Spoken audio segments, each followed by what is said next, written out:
ശ്രീനാരായണ ഗുരു open university കോഴ്സുകൾക്ക് കേരള സർവകലാശാലയിൽ അംഗീകാരമില്ലാത്ത സംഭവത്തിൽ ഇടപെട്ട് കേരള VC ഡോക്ടർ മോഹനൻ കുന്നുമ്മലുമായി ഓപ്പൺ VC ജഗതിരാജ് കൂടിക്കാഴ്ച നടത്തി. നാളെ ചേരുന്ന ഡീൻസ് കൗൺസിൽ യോഗത്തിന് ശേഷം അന്തിമ തീരുമാനമുണ്ടാകും.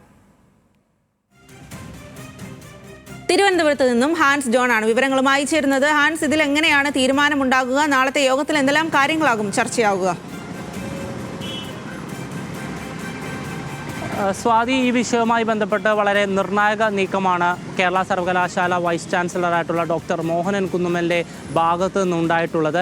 ഈ വിഷയവുമായി ബന്ധപ്പെട്ട് ശ്രീനാരായണ ഗുരു ഓപ്പൺ സർവകലാശാല കോഴ്സുകൾക്ക് കേരള സർവകലാശാലയിൽ അംഗീകാരമില്ലാത്ത സംഭവവുമായി ബന്ധപ്പെട്ട് ന്യൂസ് മലയാളം വാർത്ത ചെയ്യുകയും ഇതിനെ തുടർന്ന് ഓപ്പൺ സർവകലാശാല വൈസ് ചാൻസലറായിട്ടുള്ള ജഗതിരാജ് മോഹനൻ കുന്നുമ്മലിന് കത്തയക്കുകയും ഉണ്ടായി. ഈ കത്തിൻ്റെ അടിസ്ഥാനത്തിലാണ് ഇന്ന് നിർണായകമായ ഒരു കൂടിക്കാഴ്ച ഇരുവരും തമ്മിൽ ഉണ്ടായത്. കേരള സർവകലാശാല ആസ്ഥാനത്ത് ഇന്ന് മോഹനൻ കുന്നുമ്മൽ എത്തിച്ചേർന്നു. തുടർന്നാണ് ജഗതിരാജ് ഇവിടെ എത്തിച്ചേരുകയും കേരള സർവകലാശാല ആസ്ഥാനത്ത് എത്തിച്ചേരുകയും ഇരുവരും തമ്മിൽ കൂടിക്കാഴ്ച നടത്തുകയും ചെയ്തത്.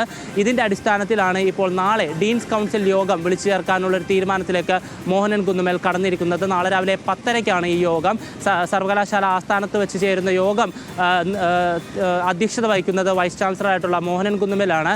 ഈ യോഗത്തിൻ്റെ ഒരേ ഒരു അജണ്ട ഈ ഓപ്പൺ സർവകലാശാല കോഴ്സുകൾക്ക് അല്ലെങ്കിൽ ഓപ്പൺ സർവകലാശാലയുടെ സിലബസ് കേരള സർവകലാശാല അംഗീകരിക്കുക അല്ലെങ്കിൽ ഈ സിലബസ് ഒത്തു നോക്കുക എന്നുള്ളത് മാത്രമാണ് ഈ യോഗത്തിൻ്റെ പ്രധാന അജണ്ട. അതുകൊണ്ട് തന്നെ നമുക്ക് ലഭിക്കുന്ന വിവരമനുസരിച്ച് ഈ സിലബസ് നാളത്തെ യോഗം അംഗീകരിക്കാനുള്ള സാധ്യത കൂടുതലാണ്. അതുകൊണ്ട് തന്നെ ഈ യോഗത്തിൽ സിലബസ് അംഗീകരിച്ചു കഴിഞ്ഞു കഴിഞ്ഞാൽ ഇനി എല്ലാ വിദ്യാർത്ഥികൾക്കും കേരള സർവകലാശാലയ്ക്ക് കീഴിലുള്ള കോളേജുകളിൽ ഉന്നത പഠനത്തിനായി പ്രവേശനം നേടാൻ സാധ്യമാകും. എന്തായാലും വളരെ പ്രതീക്ഷയോടുകൂടിയാണ് ഈ യോഗത്തെ വിദ്യാർത്ഥികളടക്കം നോക്കിക്കാണുന്നത്. കാരണം ഇതിനോടകം തന്നെ 10ഓളം വിദ്യാർത്ഥികളാണ് ഉന്നത പഠനത്തിനായി കേരള സർവകലാശാലയെ ബന്ധപ്പെട്ടിരിക്കുന്നത്.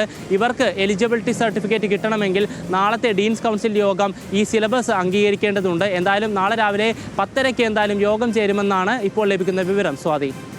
ശരി ഹാൻസ്, ശ്രീനാരായണ ഗുരു ഓപ്പൺ യൂണിവേഴ്സിറ്റി കോഴ്സുകൾക്ക് കേരള സർവകലാശാലയിൽ അംഗീകാരമില്ലാത്ത സംഭവത്തിലാണ് ഇപ്പോൾ കേരള VC ഡോക്ടർ മോഹനൻ കുന്നുമ്മലിന്റെ നിർണായകമായിട്ടുള്ള ഇടപെടൽ ഉണ്ടായിരിക്കുന്നത്.